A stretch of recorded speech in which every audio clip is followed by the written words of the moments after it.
तो भव्यात्मा लोकानुप्रेक्षा में आगे बढ़ते हैं। लोकानुप्रेक्षा में अब कार्बन वर्गना की चर्चा हम लोगों ने कल संपन्न की थी। अब कार्बन वर्गना से थोड़ा आगे बढ़ेंगे। कार्बन वर्गना के अंतिम उत्कृष्ट कार्बन वर्गना जो है, तो उत्कृष्ट कार्बन वर्गना में एक परमाणु मिलाने से अगले प्रकार की वर्गना बनती है, उसका नाम है ध्रुव वर्गना। उसका क्या नाम है? ध्रुव वर्गना।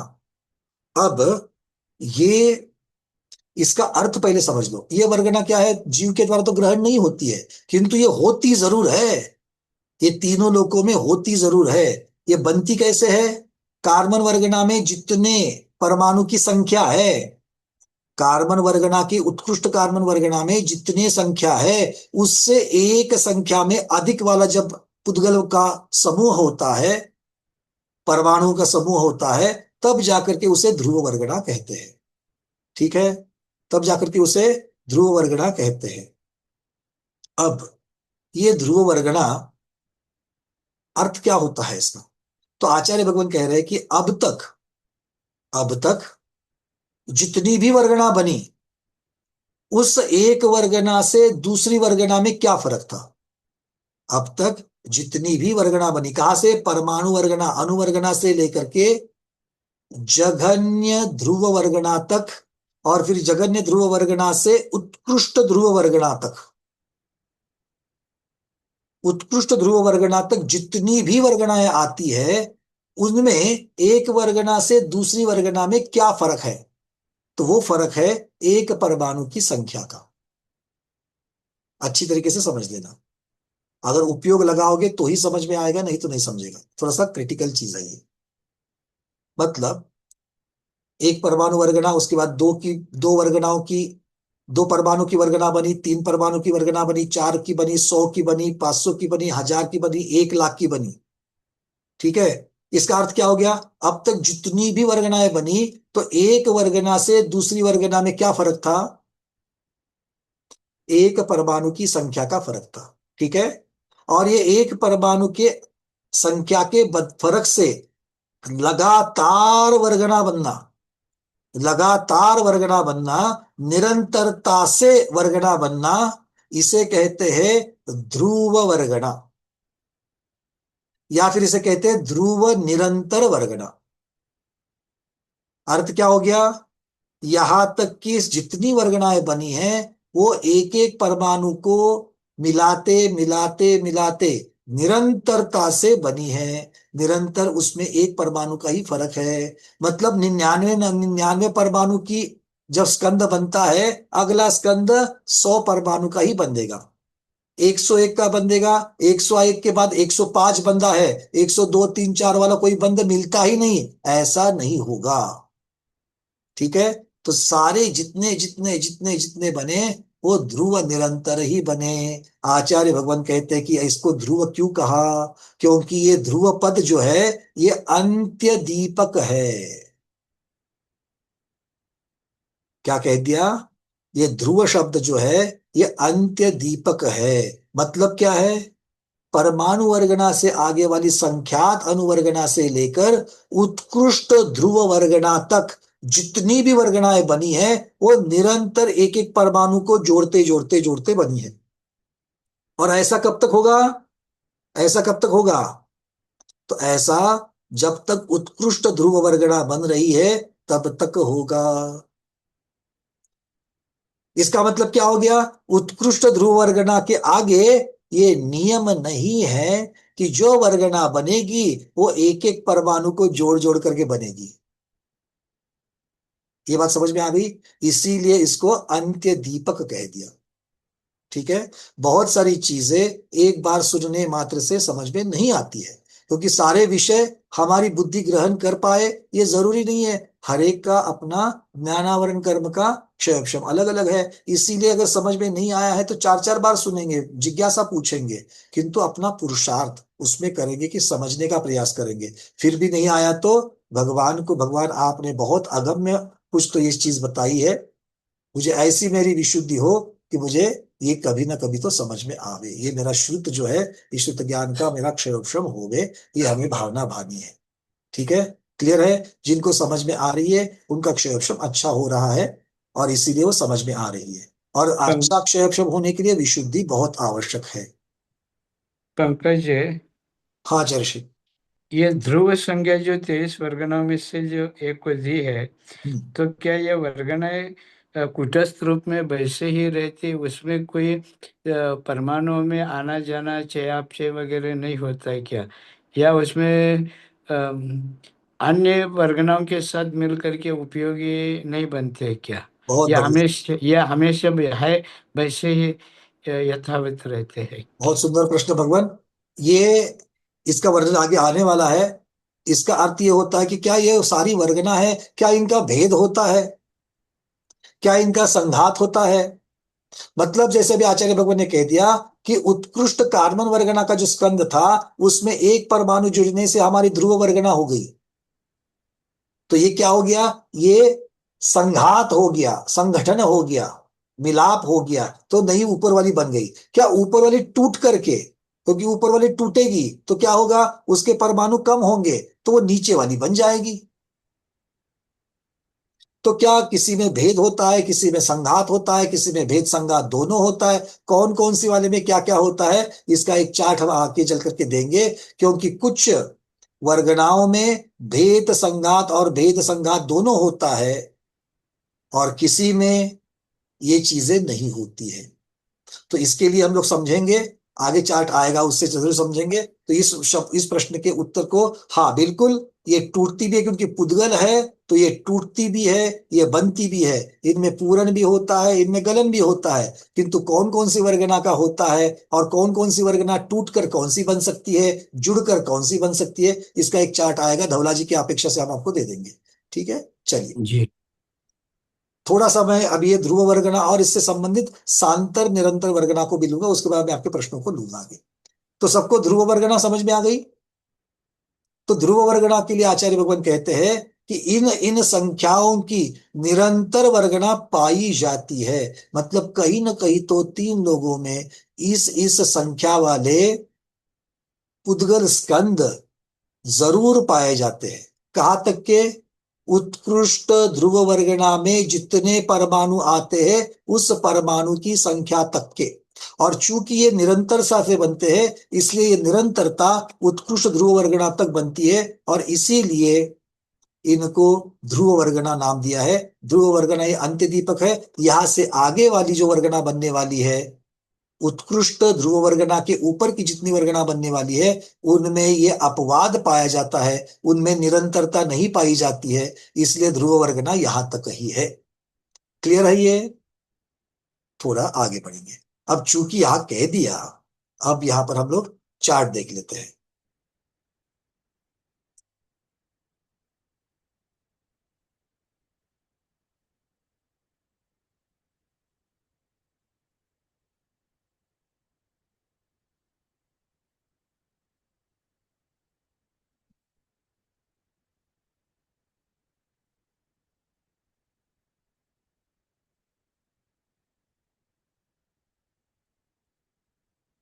चलिए, अब नीचे क्या दिख रहा है आपको?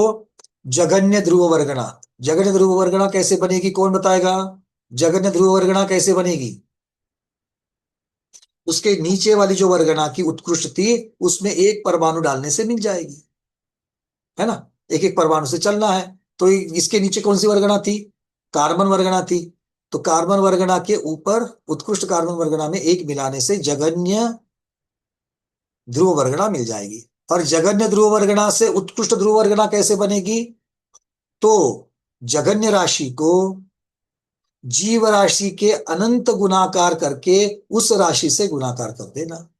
मतलब जघन्य राशि से उत्कृष्ट राशि कितनी ज्यादा है? तो जीव राशि के अनंत गुना ज्यादा है। जीव राशि कितनी है? अनंत अनंत है। जीव राशि कितनी है? अनंत अनंत है। सुनंदा दीदी देख लेना, यहां पर अनंत अनंत आ गया। जीव राशि अनंत अनंत है, उसको अनंत से गुना करो। अनंत अनंत को अनंत से गुना करने पर कितना आएगा? अनंत अनंत ही आएगा। तो जघन्य ध्रुव वर्गना से उत्कृष्ट ध्रुव वर्गना अनंतानंत गुणा ज्यादा है, बड़ी है। ठीक है, चलिए। अब ध्रुव वर्गना उत्कृष्ट की आ गई, निरंतरता खत्म। अब यहां से आगे जो वर्गनाएं बनेगी, वो निरंतर से थोड़ी बनेगी, फिर अंतर वाली तुष बन जाएगी, फिर निरंतर से बनेगी, फिर अंतर वाली बन जाएगी, फिर निरंतर से बनेगी। अब इसको समझते हैं। मान लीजिए, अगर मेरे पास चित्र है, हाँ ये चित्र है, इसको देख लो, ये चित्र दिख रहा है, ये सांतर निरंतर वर्गना का चित्र है। अब मान लो कि ये सांतर निरंतर वर्गना का यहां पर जो है वो जगन्य है। वो क्या है? वो जगन्य है। और यहां पर ऐसे एक लाइन में नहीं बैठते, करके एक लाइन और उसके बाद में इसको इस नीचे वाली लाइन को पहली वाली लाइन के साथ जोड़ देना, एक ही लाइन में जोड़ देना। तो क्या बनेगा? ये निरंतर का अंतिम जो छोर जो है वो बनेगा उत्कृष्ट सांतर निरंतर वर्गना, और ये बनेगा जघन्य सांतर निरंतर वर्गना। ये समझ में आ गया? आगे, अब जघन्य सांतर निरंतर को हम क्या कहेंगे? 101 कहेंगे। हम क्या कहेंगे? 101। और उत्कृष्ट निरंतर, उत्कृष्ट सांतर निरंतर को क्या कहेंगे? 200 कहेंगे। मतलब सांतर निरंतर वर्गना की रेंज क्या आ गई? 101 से लेकर के 200 तक के परमाणु इनकी कोई भी वर्गना में आ सकते हैं। इतने परमाणु हो सकते हैं। समझ में आ गई बात? हाँ, तो आचार्य भगवान कह रहे हैं कि पहले सांतर निरंतर वर्गना में 101 परमाणु का समूह की एक वर्गना बनी, फिर 102 की बनी, फिर 103 की बनी, फिर 104 की बनी, फिर 105 की बनी। अब 105 के बाद में बोले 110 की बनी। कौन सी बनी? 110 की। मतलब 106 वर्गना का कोई समूह बनता है क्या? बोले नहीं बनेगा। तीनों त्रिकाल में नहीं बनेगा। 107 का बनेगा क्या? बोले नहीं बनता। 108 का बनेगा क्या? नहीं बनता। 109 का बनेगा क्या? नो बनता। किंतु 110 का बन रही है, 111 की बन रही है, 112, 113, 114 बन रही है। अब 115 की नहीं मिल रही, 116 की नहीं मिल रही है, 118 की नहीं मिल रही है, 119 मिल रही है, 119 से 130 तक की मिल रही है, 131 की नहीं मिल रही है, 131 से 150 तक की नहीं मिल रही है। नहीं मिल रही मतलब बन ही नहीं रही है। 151 की बन रही है, 151 से 175 की बन रही है, 176 से लेकर के 190 की नहीं बन रही है, और 191 से 200 की बन रही है। कब कैसी बन रही है? एक एक परमाणु के अंतर से, एक एक परमाणु के डिफरेंस से बन रही है। ठीक है। तो चूंकि यहां पर बीच बीच में एक एक परमाणु की अपेक्षा से अंतर पड़ गया, इसलिए अंतर वर्गना भी बन गई और निरंतर वर्गना भी बन गई। तो जो वर्गना निरंतर और सांतर, सांतर का अर्थ क्या होता है? अंतर सहित। जिस वर्गना समूह में अंतर सहित वर्गना पाई जाती है उसे सांतर निरंतर वर्गना कहते हैं।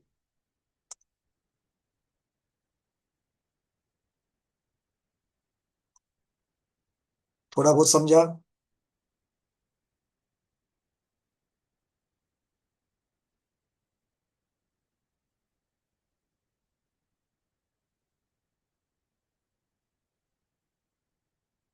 अरविंद जी।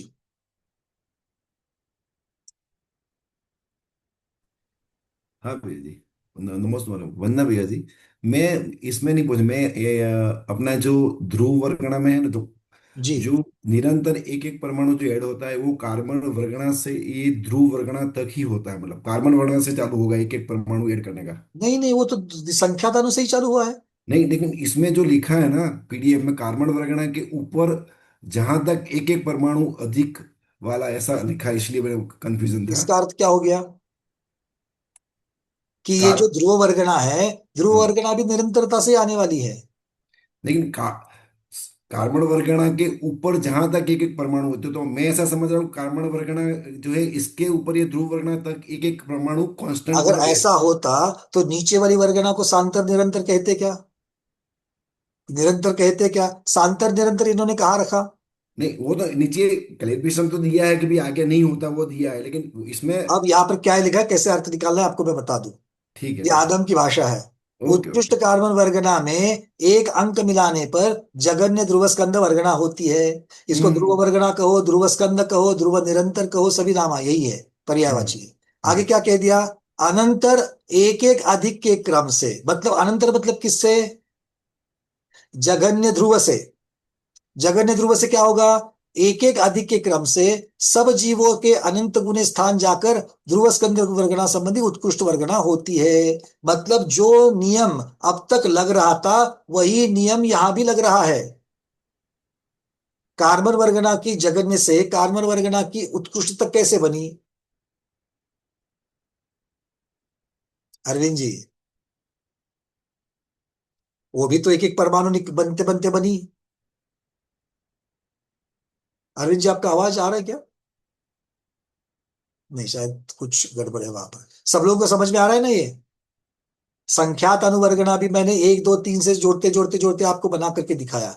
अनंतानु भी ऐसी हुई, आहार वर्गना भी ऐसी ही, अग्राह्य में भी ऐसी ही। अग्राह्य भले जीव ने ग्रहण नहीं करी, किंतु वो बनी कैसे?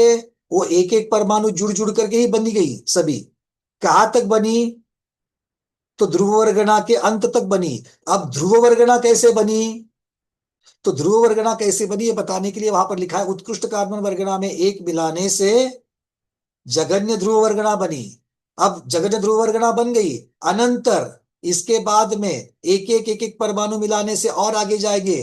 कहाँ तक आगे जाएंगे? उत्कृष्ट ध्रुव वर्गना तक जाएंगे। उत्कृष्ट ध्रुव वर्गना कहाँ तक जाती है? तो बोले जगन्य से अनंत जीव स्थान आगे जाकर।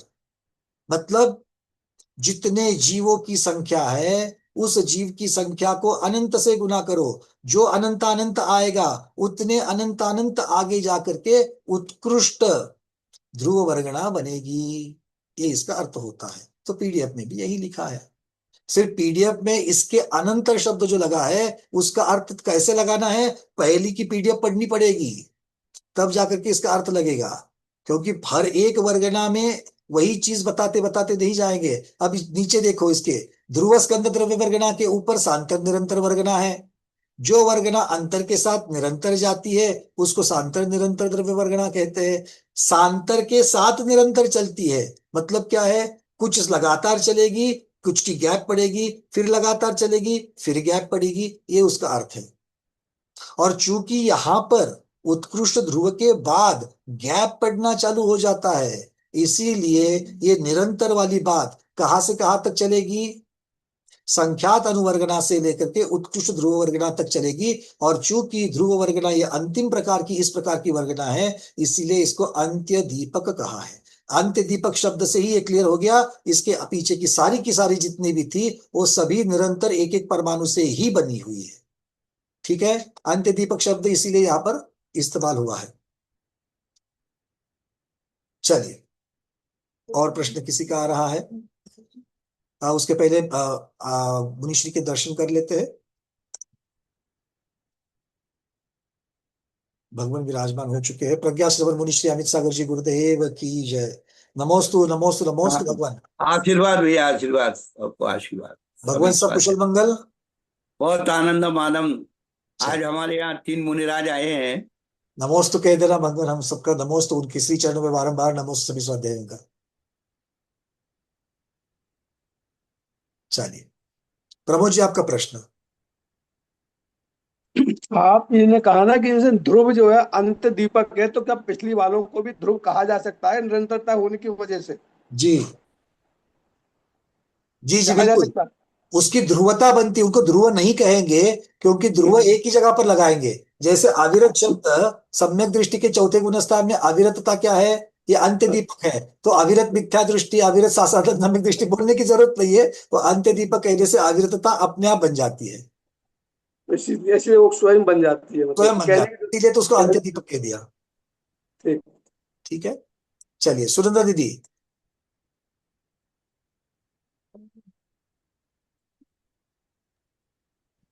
हा, भैयाजी वंदना. महाराजजी नमस्ते. मला म्हणायचं होतं की ध्रुव वर्गना ही निरंतर असू शकते, पण निरंतर वर्गना ध्रुव असू शकत त्या का नाही? निरंतर तो निरंतर शब्द जो विशेषण लगाया है वो निरंतर सबके साथ है।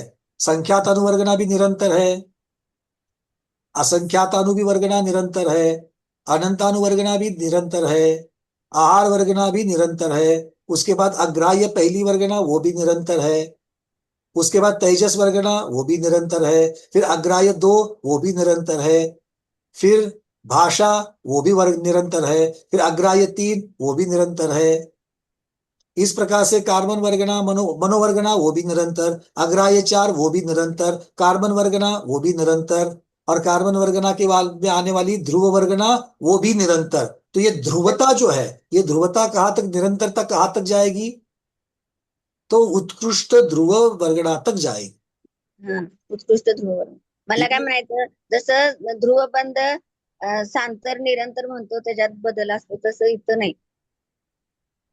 वो सारे शब्दों की, देखो आप सबसे पहली बात एक बार समझ लो, जो विषय चल रहा है उस विषय को ही दिमाग लेना है। शब्दों के शब्द सिमिलर लगने से वही वाला नियम लगे जरूरी नहीं है। कल हमें किसी ने तो एक प्रश्न भेजा था कि सहस्त्र नाम में भगवान तीर्थंकर भगवान का एक नाम अग्राह्य भी आ गया है। तो वो अग्राह्य शब्द वहां पर अग्राह्य आया है, तो वहां पर अग्राह्य किस लिए कह दिया, यहाँ पर वर्गनाओं का नाम अग्राह्य आया, वो किसके लिए कह गया। दोनों जगह पर समान विवक्षा होगी क्या, नहीं। क्यों, आचार्य भगवान कहते हैं कि शब्द कम है अर्थ ज्यादा है। शब्द कम है अर्थ ज्यादा है, इसीलिए उसी उसी शब्दों की वजह से अलग अलग अर्थ भी लिए जाएंगे। इसीलिए एक शब्द का अर्थ दिमाग में अगर एक ही करोगे उसे एकांत कहा जाएगा। सुनना दीदी, हा, हो बरोबर समझ आहे. में आ गया। हा, हाँ, तो वो बंद की चर्चा बंद में, यहाँ हा, पर ऑलरेडी बंद बन चुका है, उससे जो वर्गना हो रही है उस वर्गना की चर्चा। अगर वर्गना है तो बंद हो चुका है, कितनी संख्या का बंद हुआ है उसकी चर्चा यहाँ पर। हा, ठीक है, चलिए। ठीक आहे. क्योंकि यहाँ पर सिर्फ वहां जो आप निरंतर बंद की चर्चा कर रहे हैं ना सुनंदा दीदी, वो जीव के द्वारा कर्म के बंद की चर्चा चल रही है। तो निरंतर बंधने वाली वर्गना कौन से प्रकार के कर्म है उसकी चर्चा वहां पर होती है। यहां पर जीव और कर्म की चर्चा सिर्फ और सिर्फ कार्बन वर्गना में है। जीव और कर्म की चर्चा सिर्फ और सिर्फ कार्बन वर्गना में है। जीव और नो कर्म की चर्चा सिर्फ और सिर्फ आहार वर्गना में है, उसके अलावा कहीं नहीं। जीव और तेजस शरीर की संबंध तेजस वर्गना के साथ है। जीव और मनोवर्गना का संबंध मनोवर्गना के साथ ही है। वहां पर कार्बन वर्गना का कोई संबंध नहीं है, भले जीव उसको ले रहा है। जीव का संबंध कहीं पर भी संख्यात अनुवर्गना, असंख्यात अनुवर्गना, सांतर निरंतर वर्गना, इनके साथ कहीं पर भी नहीं, जीव वो लेता ही नहीं है। इसलिए जीव से संबंधित बात तो करनी नहीं वहां पर। अगर वो जीव नहीं लेता है तो वहां पर फिर भी बंद हो रहा है, तो वो बंद कौन कर रहा है, पुद्गल का पुद्गल के साथ बंद हो रहा है। पुद्गल का पुद्गल के साथ बंद हो रहा है। जैसे एक उल्का पिंड है, आप लोग जानते हैं ना, धूमकेतु कहते हैं, धूमकेतु उल्का पिंड होते हैं। वो उल्का पिंड में कितना अनंत अनंत अनंत परमाणु का एक स्कंद है। अब वो टूट गया, टूटने पर 2 स्कंद हो गए, फिर भी वो अनंत का रहा, फिर भी ये अनंत का रहा। हो सकता है कि अभी भी अनंतानुवर्गणा में है। तो जीव का कोई संबंध है क्या उसके साथ। ऐसे ही 2 भटकते भटकते भटकते 2 मिल गए स्कंद। एक में अनंतानंत है, दूसरे में भी अनंतानंत है, और वो दोनों मिल गए, मिल करके एक नया पिंड बन गया। वो पुद्गलिक पिंड है, वो पौद्गलिक पिंड है। कोई संबंध है जीव का वहां पर। सब जगह पर जीव, हम लोग जीव को बहुत बड़ा मान रहे हैं कुछ कुछ विशेषताओं से, किंतु जीव को छोड़ करके इस ब्रह्मांड में, इस 3 लोकों में बहुत सी चीजें बनती है, बहुत सी चीजें होती है। ठीक है कि नहीं। चलिए, रूबी दीदी पूछिए। सुगुरुदेव, वंदना भैया जी। भैया जी, मेरा एक प्रश्न ये है कि अभी आप जैसे बता रहे हो कि जीव का मतलब जब बंद हो रहा था पुद्गल का पुद्गल से बंद, अभी आपने एक ये चीज बोली थी ना बीच में, जी। पुद्गल का पुद्गल से बंद हो रहा, तो मैं ये जानना चाह रही थी, एक सूत्र है तत्वार्थ सूत्र में, स्निग्ध रुक्षत्वात् बंध, है ना।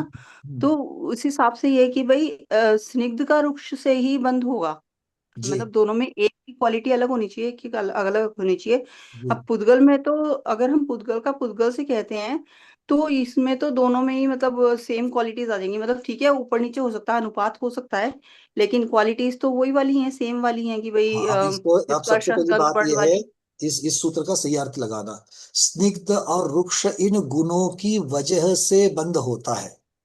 हाँ जी। इसका अर्थ एकांत नहीं करना कि स्निग्ध का रुक्ष के साथ ही बंध होता है। हम्म। इसके लिए बस। उन्होंने आगे चल करके भी सूत्र दिए हैं कि जहां पर स्निग्ध की कितनी पावर है और स्निग्ध की, दूसरे स्निग्ध की कितनी पावर है, अगर वो दोनों बंध के योग्य है तो स्निग्ध स्निग्ध का भी बंध होगा, रुक्ष रुक्ष का भी बंध होगा। समधारा विषम धारा ये जो विषय चलता है सम्यक तो वार्गणा में, इसको बहुत अच्छी तरीके से समझाया गया है। तो इसको जरूर एक बार पढ़ लेना अगर किसी को पता नहीं है तो ये एकांत नहीं है। आचार्य भगवान ने तत्वाद सूत्र में कहा है कि स्निग्ध रुक्षत्वाद बंधा, मतलब स्निग्ध की प्रॉपर्टी और वृक्ष की प्रॉपर्टी जब होती है जीव में या पुद्गल में, तब जाकर के वो बंध को प्राप्त होते हैं। इसका अर्थ ये नहीं कि सिर्फ स्निग्ध और रुक्ष का ही बंध होता है, स्निग्ध स्निग्ध का भी बंध होता है, रुक्ष रुक्ष का भी बंध हो सकता है। हाँ ठीक है। नहीं, वो बात तो सही है, लेकिन मेरे को अभी भी एक चीज समझ नहीं आई ना। वो ठीक है कि अनुपात हमारा ऊपर नीचे होगा तो बंद हो जाएगा, स्निग्ध का स्निग्ध से भी हो जाएगा। हम्म ठीक है। हम्म अनुपात हमारा ऊपर नीचे होगा तब, है ना। लेकिन हम्म। वो अनुपात हमारा ऊपर नीचे कैसे होगा जब हमारा मैं बस यही चीज समझने की कोशिश कर रही हूँ, मुझे थोड़ा वो समझना है ना, इसलिए अगर मैं बोल किसी रही की हूँ। स्निग्धता बढ़ने के लिए निमित्त होते हैं तो स्निग्धता गुण का गुणांश बढ़ गया, अ, स्निग्धता गुण का गुणांश बढ़ गया। या फिर कैसे पहले अभी आपने स्निग्ध क्या में थे, बताया? नहीं, जैसे अभी कोई आपने कैसे स्निग्ध बताया? चीज है, जैसे कोई स्निग्ध चीज है, उस हाँ। स्निग्ध चीज को कोई वहां पर बाह्य निमित्त भी मिल गया, या फिर उसके देखो उसका उपादान क्या है, उसके अंदर स्वभाव क्या है, अपने गुण की अलग अलग पर्याय उसकी हो सकती है। तो गुण कौन सा है पुद्गल का? स्निग्ध गुण है, हम्म स्निग्ध गुण है। अब वो जो स्निग्ध गुण है, वो स्निग्ध गुण को, स्निग्ध गुण की जितनी भी पावर है वो कम ज्यादा हो हम्म सकती है, तरतमता हो सकती है, कम भी हो सकती है, बढ़ भी सकती है। क्यों हो सकती है? तो उसके उस पुद्गल में ऐसा स्वभाव है, और दूसरा उसको बाह्य निमित्त भी मिलता है, तब जाकर के उसकी स्निग्धता कम ज्यादा होती है, या फिर किसी की रुक्षता कम ज्यादा होती है। हाँ, तो वो जैसे अगर हम ये कह रहे हैं कि स्निग्धता कम हो रही है, मान लीजिए, तो वो कम क्यों हो रही है? क्योंकि उसमें अपोजिट कोई चीज मिल रही होगी जब भी तो उसकी वो जरूरी घट नहीं रही है, है ना। जरूरी नहीं है, जरूरी नहीं है, जरूरी नहीं। एक पंकज। उदाहरण देता हूं मैं आपको, एक उदाहरण देता हूं। हाँ जी। जैसे मोटा मोटी एक बिल्कुल स्थूल उदाहरण है, ठीक है। हम्म एक पत्थर है, हाँ जी। पर्वत की चोटी का पत्थर है, हाँ बिल्कुल जी। खुरदुरा है, बिल्कुल खुरदुरा। ठीक है। ठीक है। अब ये खुरदुरापन जो है, ये खुरदुरापन कहलाता है रुक्ष। हाँ जी। ठीक है। और ये हम्म रेती वाला खड़क है, ये खड़क कौन सा है, ये पत्थर कौन सा है? रेती वाला है। अब इसके ठीक है। ऊपर बहुत बार हवा से घर्षण करके करके करके करके करके करके अब उसकी रेती की पोरोसिटी बढ़ रही है। क्या आपने चीज बहुत है? जगह पर देखा होगा कि वो जो रेत आपने क्या बोला वर्ड पोरोसिटी, क्या मतलब? पोरोसिटी चिकना। मतलब उसके अंदर की जो छिद्रता है, उसकी जो खुरदुरापना है, वो खुरदुरापना हम्म बढ़ जाता है। अच्छा, हाँ, अच्छा, सूखापन हवा आ के गया उसके अंदर घर्षण और से ज्यादा। खुरदरापना बढ़ता है। आपने कभी ठीक है। 12 अपोस्टल्स देखे? ऑस्ट्रेलिया के बड़े फेमस है, मतलब वो चूना, चूना होता है ना, चूना। तो हाँ जी। हाँ चूने का जी। जो खड़क होता है वो बड़ा हाँ जी। मृदु होता है, बड़ा मृदु होता है।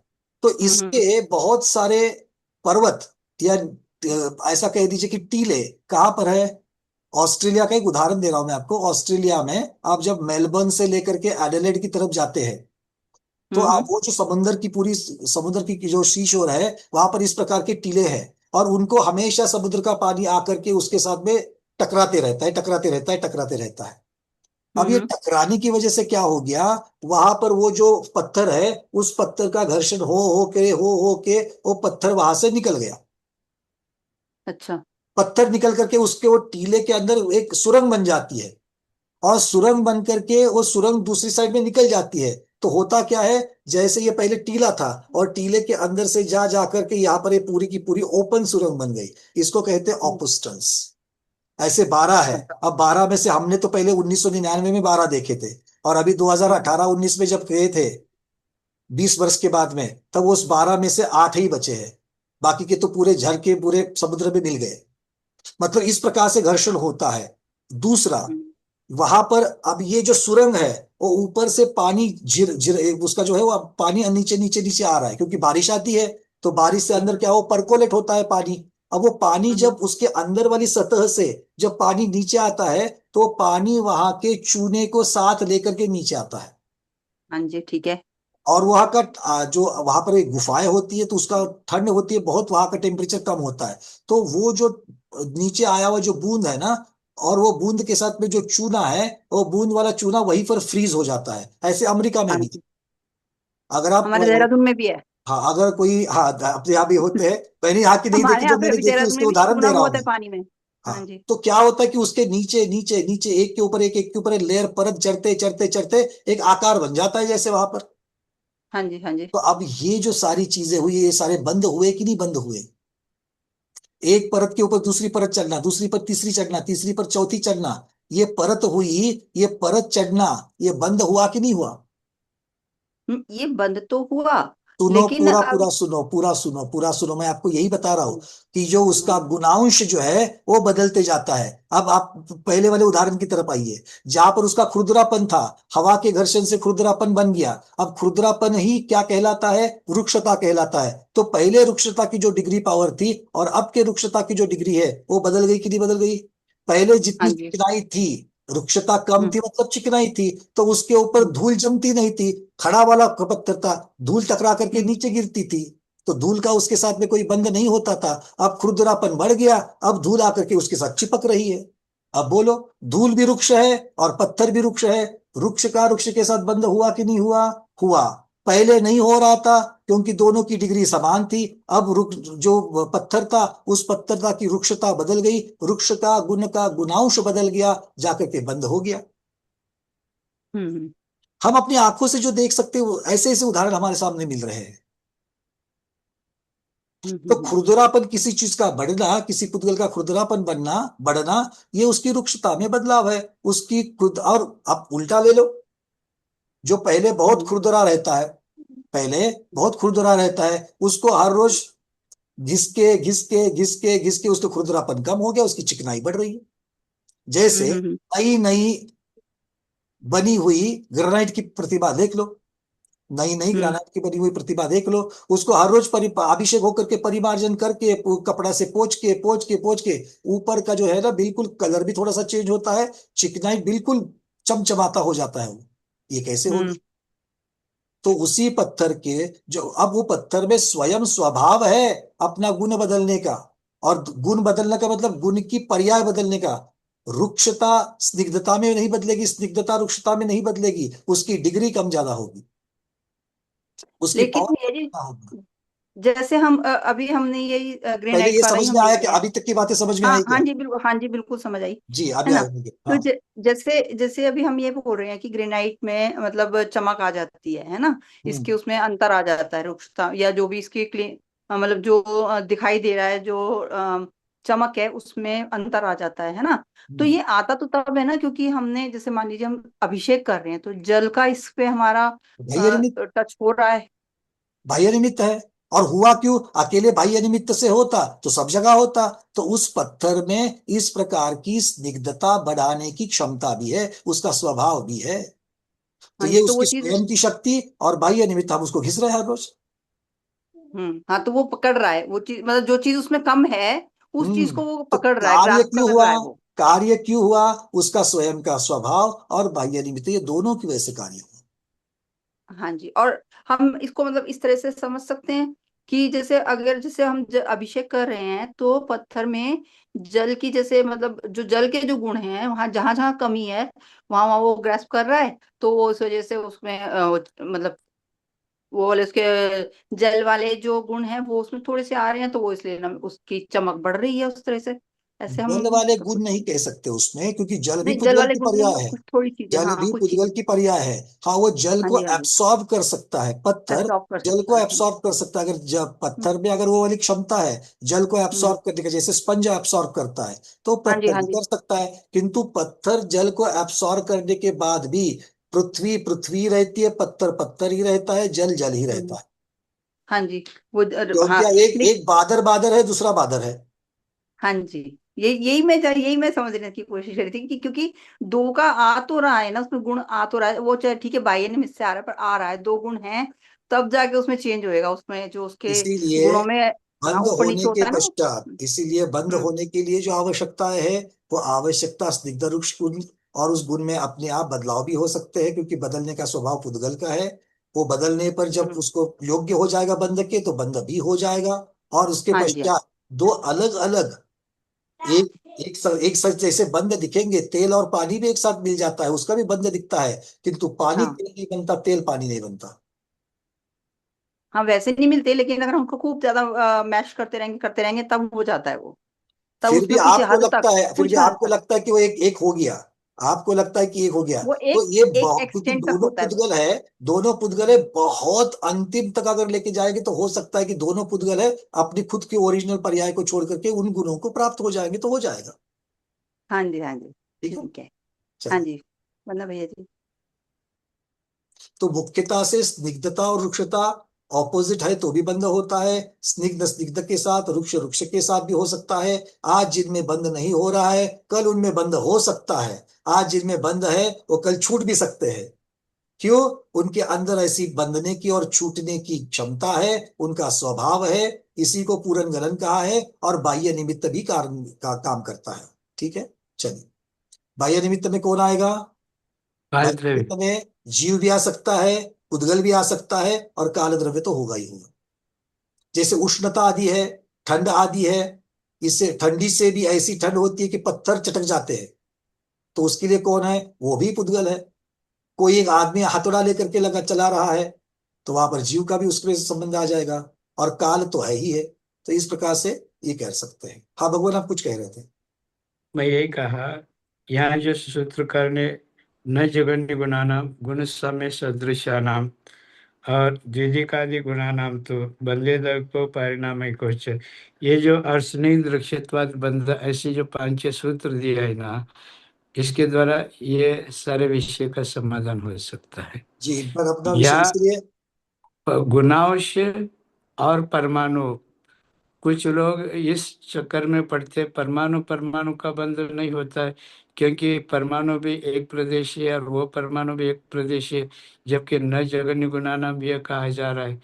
तो जगन्य गुण का अर्थ यहाँ परमाणु न लेकर के गुणांश के रूप में लिया ना, शक्तियांश जिसको कहते हैं ना, तो विषय स्पष्ट होकर के परमाणु परमाणु के साथ भी बंध को प्राप्त होता है। भगवान, मैं थोड़ा सा सूत्रों का प्रयोग थोड़ा सा कम करना चाहता था, क्योंकि विषयांतर बहुत उस डायरेक्शन में चले जाए तो जो उनको मूल में जो यहाँ पर वर्गणाएं समझ में आ रही है, क्योंकि वो प्रश्न था इसलिए मैंने वो प्रश्न का उत्तर मैंने सिर्फ जी दे जी दिया, जी और उदाहरण दे दिया मैंने, क्योंकि जी उदाहरण जो जी। है वो दृष्टांत समझ में आने के जैसे दृष्टांत थे। नहीं तो क्या फिर वो बहुत सारा उस डायरेक्ट, क्योंकि हाँ यहाँ वो तो फिर सूत्र के ऐसे ऐसे ज्ञाता बैठे हैं कि फिर तत्वा सूत्र के प्रश्न पूछ करके क्लास वही तत्वा है, सूत्र की चालू हो जाएगी। जंगल में फंस जाए तो शाम तक तो बाहर आना चाहिए वही जंगल से। बस क्योंकि हमारा उद्देश्य वहां रात से पर निकलना बाहर है, बस यही है। रात पड़ने के पहले बाहर आए तो अच्छा रहेगा। जी जी। रत्नवती माता जी भी विराजमान है, काफी देर से हम देख रहे हैं, दर्शन करने का रह गया है। दर्शन कर लेते हैं पहले, फिर आगे बढ़ते हैं गुरुओं के। हारिका रत्नवती माता जी की जय। वंदामी वंदामी वंदामी माता जी। चलिए भाई, सबको समझ में आ गई ध्रुव, निरंतर ध्रुव। बहुत बढ़िया। अब सांतर निरंतर भी सबको समझ में आ गई। सांतर निरंतर की ध्रुव को समझने के बाद में सांतर निरंतर आराम से समझ में आती है। ठीक है, चलिए अब आचार्य भगवान क्या कहते हैं देखते हैं। इसमें कुछ खास चीजें नहीं है। सांतर निरंतर द्रव्य वर्गना के ऊपर अब अगली है शून्य वर्गना। अगली है शून्य, इसे शून्य भी कहते हैं, या फिर उसको ध्रुव शून्य भी कहा जाता है। इसके ऊपर की जो वर्गना है उसे शून्य वर्गना भी कहते हैं, या फिर ध्रुव शून्य भी कहते हैं। क्या कहते हैं आचार्य भगवान यहां पर? तीनों कालों में इस रूप से परमाणु पुद्गलों का संचय नहीं होता। मतलब उतनी संख्या में, कितनी संख्या में? जो संख्या उत्कृष्ट सांतर निरंतर की है, जो संख्या उत्कृष्ट सांतर निरंतर की है, उसके ऊपर एक परमाणु मिला दिया, तो परमाणु मिला देने पर वो बंध बनेगा ही नहीं, वो परमाणु को जोड़कर लेगा ही नहीं। एक परमाणु को जोड़कर दो परमाणु को जोड़ लो, नहीं बंद हो रहा। तीन परमाणु को जोड़ लो, नहीं हो रहा। चार को जोड़ लो, नहीं हो रहा। ऐसे कहा अनंत गुना। कहां से कहां तक? जघन्य से लेकर उत्कृष्ट तक कितने हैं? सब जीवों से अनंत गुना। मतलब जीव तो अनंत अनंत है, अनंत अनंत की संख्या को अनंत से गुना करो तो जो वाला अनंत अनंत आएगा, ऐसे तक परमाणु अगर आप बढ़ाते बढ़ाते जाओ तो भी उनका बंध नहीं हो सकता। मतलब उतनी संख्या में ऐसी वर्गणाएं आने पर बंध नहीं होता।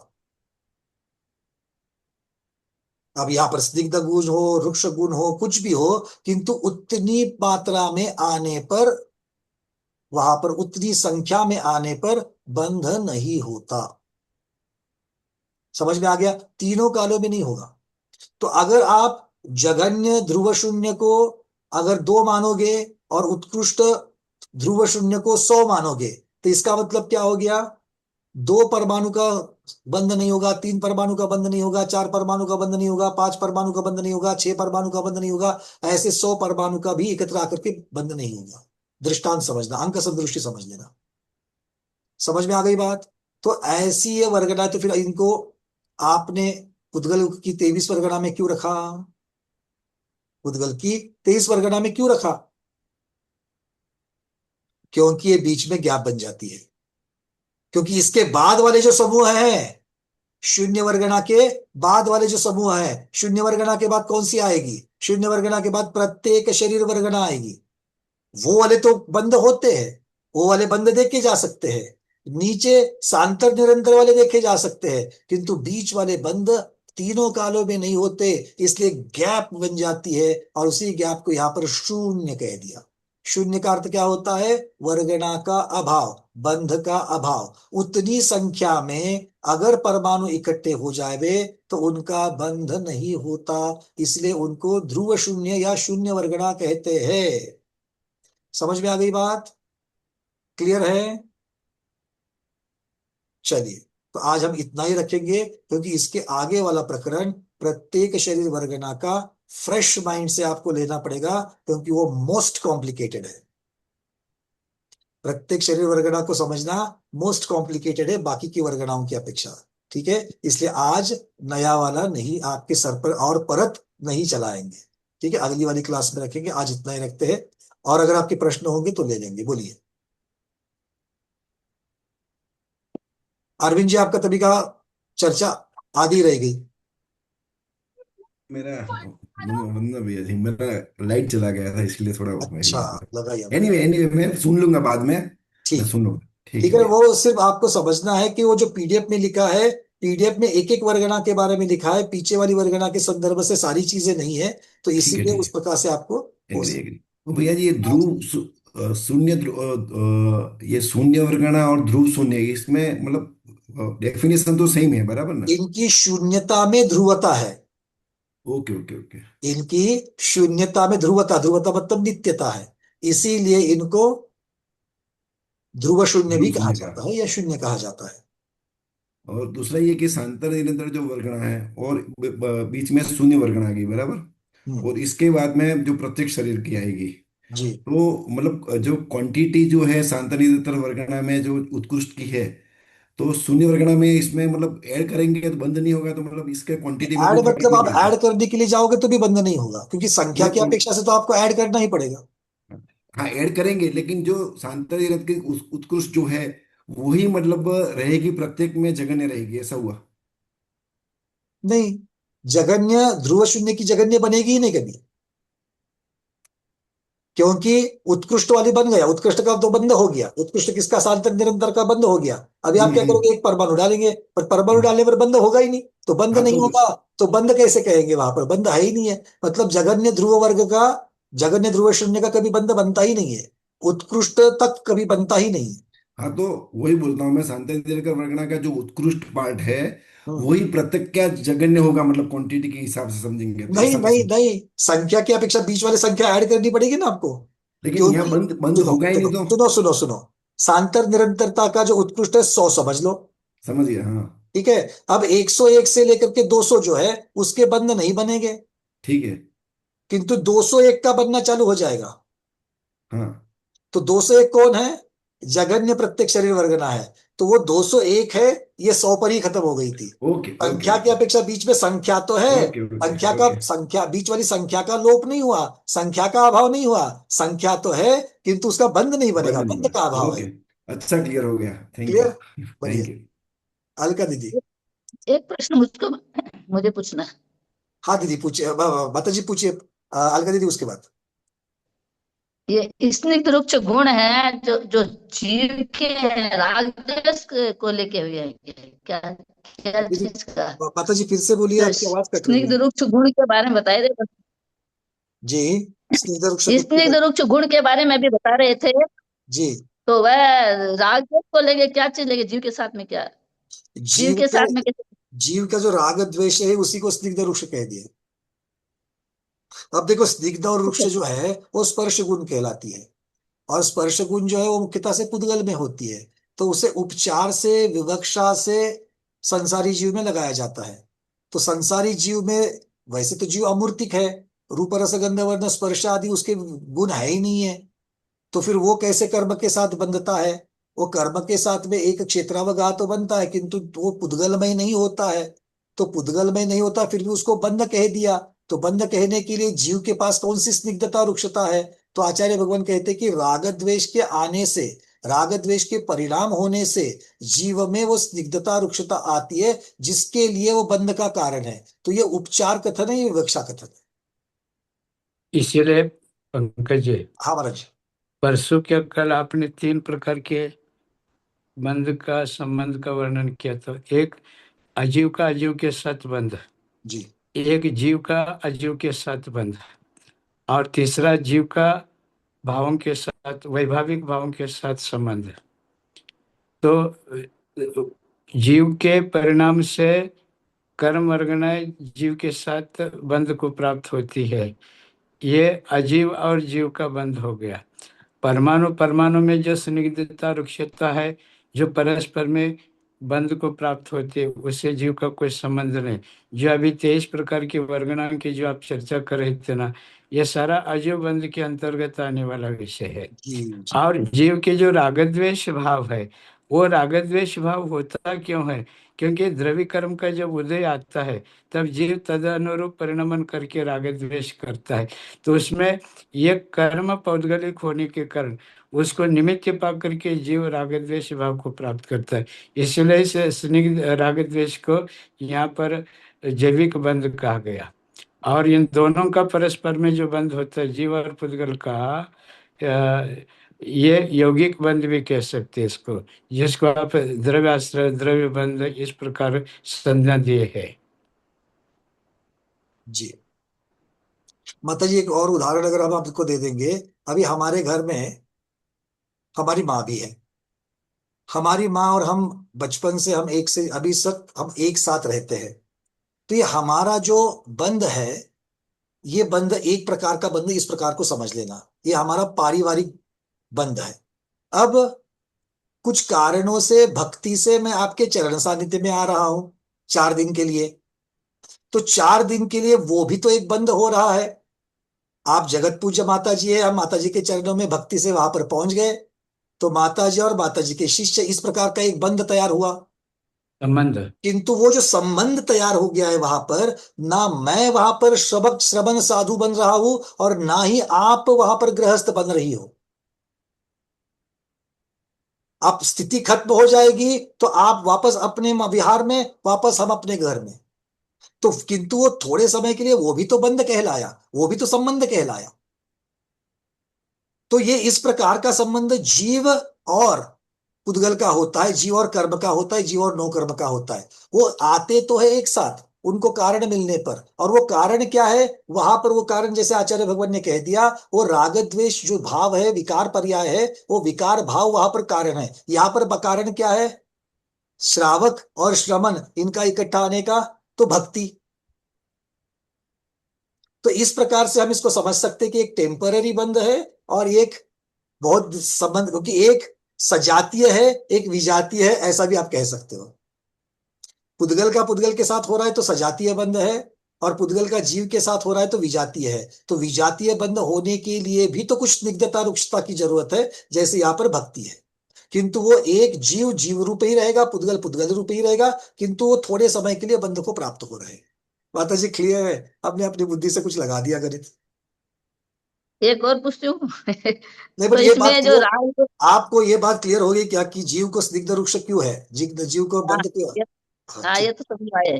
ठीक है। एक और इसमें जो सूत्र दिया, द्वैधिक आदि गुणा नाम तो बंदे दिखो पाड़ना में कुछ है, इसमें ये राग द्वेष कैसे घटाएंगे? आचार्य वगैरह इसके ऊपर और प्रकाश डालेंगे, बोलिए आचार्य। देखिए, तत्वार सूत्र का जो पंचम अध्याय है, जिसका जिसका वर्णन राजवर्ती में अकलंक देवनाचार्य ने बहुत अच्छी तरह से किया है। और ये अभी जितने भी अपने जीवकांड के विषय वगैरह चल रहे, ये विषय अपने को ठीक से समझना होना, तो ये जो स्निग्धत वृक्षत्व ये मुख्य रूप से बंध का कारण है। आजीव के पक्ष में स्निग्धत वृक्षत्व क्या है? स्पर्श गुण की एक पर्याय है स्निग्धता और रुक्षता, जिसके निमित्त से पुद्गल पुद्गल के साथ बंध को संबंध को प्राप्त होता है, जिस वजह से 23 प्रकार की वर्गणों की चर्चा जो कल से पंकज जी कर रहे हैं। और इधर जीव के अंदर स्निग्धत रुक्षत्वपना है, क्या है? जीव के अंदर राग द्वेष भाव है, माने राग भाव यह स्निग्ध पक्ष का है और द्वेष भाव यह रुक्ष पक्ष का है। अब जीव में जो स्निग्ध रुक्षत्वपना राग द्वेषात्मक है, इसको निमित्त पा करके कार्मिक वर्गनाएं जो क्या वो ज्ञानावरणादि 8 भागों में विभाजित होते हैं। यह भी पौद्गलिक बंध ही है, क्योंकि आठों कर्म पौद्गलिक ही है।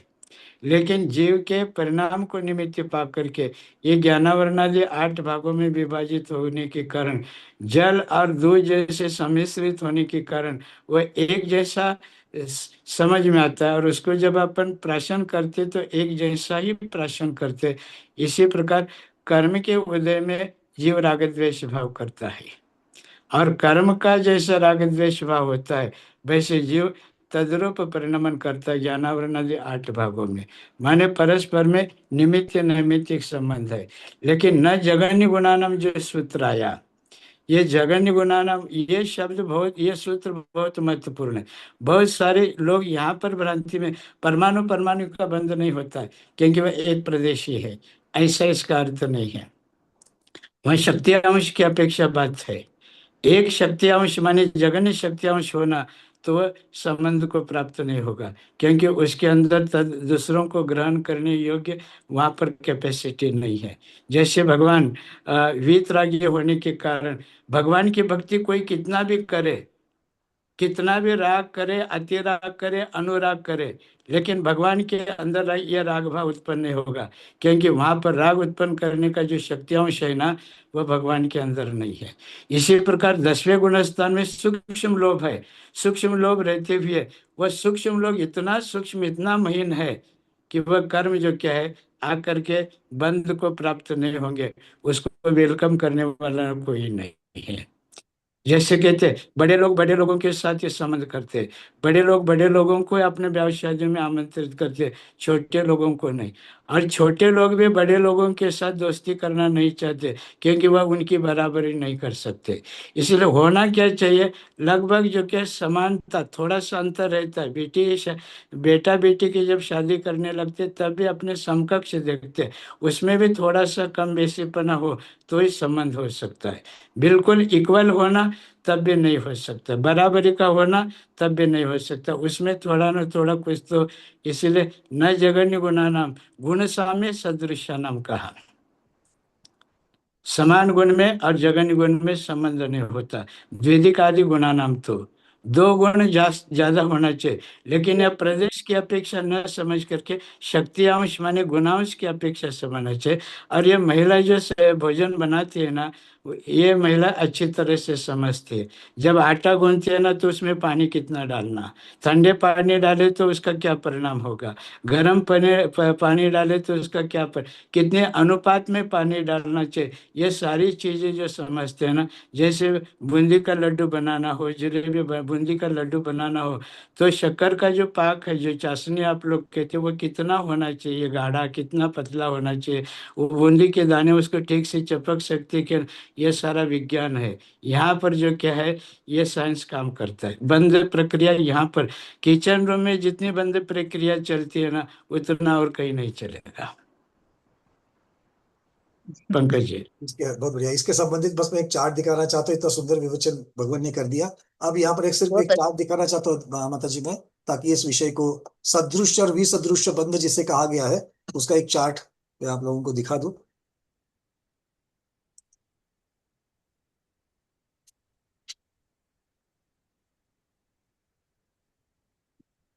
अब पंकज इसमें जी। धवलाजी की अपेक्षा से जो जितना भी गोमटसार जीवकान में जो वर्णन रखा हुआ है वो धवलाजी की मान्यता की अपेक्षा से रखा है। थोड़ा सा फर्क, थोड़ी सी विवक्षा जो है वो तत्वासूत्र सर्वार्थ सिद्धि में अलग मिलती है। तो यहाँ पर मैं धवलाजी और गोमटसार जीवकान की अपेक्षा से बता रहा हूँ, इस बात को ध्यान रखना। देखो, स्निग्ध स्निग्ध का जो बंध है, तो 2 गुण से 4 गुण के साथ में स्निग्ध स्निग्ध का बंध हो सकता है, किंतु 2 गुण के साथ 2 गुण का नहीं हो सकता, 8 गुण का 9 गुण के साथ नहीं हो सकता। दोनों ही स्निग्ध है, तो स्निग्ध से स्निग्ध होने के लिए कम से कम 2 का फर्क होना चाहिए, ये यहां पर कह रहे हैं। उसके बाद रुक्ष रुक्ष का अगर होना है तो रुक्ष रुक्ष का भी 2 गुण और 4 गुण अगर है, मतलब 2 गुण रुक्ष है और 4 गुण रुक्ष है, तो उनमें हो सकता है बंध। किंतु 2 गुण समान हो गए उसमें नहीं होगा। 8 गुण और 9 गुण समान तो नहीं है, असमान है, किंतु असमानता जितनी होनी चाहिए उतनी असमानता नहीं है। एक की असमानता है, 2 की नहीं है, इसलिए वो भी नहीं होगा। किंतु अगर स्निग्ध और रुक्ष का होगा, ऑपोजिट वालों का बंध होगा, तो 2 गुण का 4 गुण के साथ भी होगा, 2 गुण का 2 गुण के साथ भी होगा, और 8 गुण का 9 गुण के साथ भी होगा। तो ये इसका सार रह गया। ये सार अगर हम ये चार्ट समझते हैं तो बिल्कुल इसका हो जाएगा। बस एक जघन्य गुण वाले का बंध 1 गुण वाले का नहीं होता है, इतना आचार्य भगवान कहते हैं। जैसे गुड़ पे मट्टी हाँ, गुड़ मट्टी की लग जाती है भट्टी। तो उसमें कर लेते। जी जी, गुड़ की भट्टी। वो वाला विषय क्या है कि वो अपने वाले में परिणाम आता है, वो वाला उदाहरण है वो। चलिए, ये सम्यक तो मार्गणा माता जी हम आपके पास पीडीएफ पहुंचा देंगे, तो उसमें ये बहुत चार्ट और ये सारा विषय जो है वो अच्छी तरीके से खोला गया है, उसमें आपको देखना पड़ेगा। मैं भगवान जैसे से पंकज प्रार्थना करता हूँ कि जल्द से जल्द जैसे तक किताब बन जावे, ताकि सब तक ये पहुंचेगी, उसमें बड़े। जैसे हाँ, पंकज जी, जी कई बार ऐसा होता है, साधु लोग सामान्य रूप से ऐसे बैठे हैं, तो लोग आने के बाद, दर्शन करने के बाद उनको आशीर्वाद देते हैं, उनके साथ बातचीत करते हैं। लेकिन वही साधु जब सामायिक में बैठते हैं ना, और पूर्ण समता धारण करके, और उस समय कोई आकर के दर्शन करे, तब साधु हाथ भी ऊंचा नहीं करते, आशीर्वाद भी नहीं देते, बोलते भी नहीं है। उनका विकल्प, रहने ठहरने का तक विकल्प नहीं करते, क्योंकि उनके समता, जिसको अपन वीतरागता कहते हैं ना, वो वीतरागता का दर्जा इतना ऊंचा पहुंचा हुआ होता है, उस समय किसी गृहस्थ संबंधी वो विकल्प नहीं करते। गृहस्थ में भले राग है, अनुराग है, अतिराग है, इसके बावजूद जो क्या है, साधु विकल्प उस समय क्यों नहीं करेंगे? क्योंकि वहाँ शुभ राग नहीं है साधु का, क्योंकि वहाँ वीतराग दशा है। जी ये मनोविज्ञान, भाव विज्ञान यहाँ पर काम करता है। कई बार लोग ऐसे सोचते रहे, हम साधु के पास गए थे तो परसों तो खूब अच्छी तरह से बोले थे, और अभी तो आंख उठा करके भी नहीं देखा, बात तक नहीं की। महाराज जी का तो मूड समय समय पर बदलता रहता है क्या? नहीं, समय समय पर उनके भाव में जो उतार चढ़ाव होता है ना, उसकी प्रतिक्रिया क्रियात्मक जो क्या दिखाई देती है। इसलिए हमारे भगवान, जैसे वीतराग भगवान समोचरण में बैठे, देवांग नहीं नाचती है, और देवलोग स्तुति करते, सब तरह से चक्रवर्ती जैसे सामग्री नौछावर करते, लेकिन न वस्तु के प्रति राग होता है, न व्यक्ति प्रति राग होता है।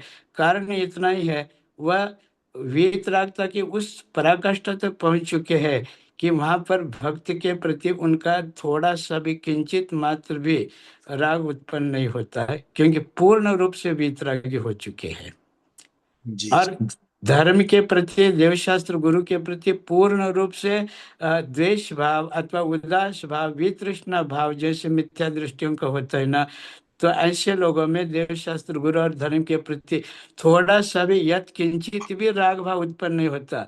अन्य संसार शरीर भोगों के प्रति राग हो जाएगा, होता ही है, लेकिन देवशास्त्र गुरु के प्रति नहीं होता है, क्योंकि वह शुभ राग नहीं है। राग या शब्द जो है महत्वपूर्ण है।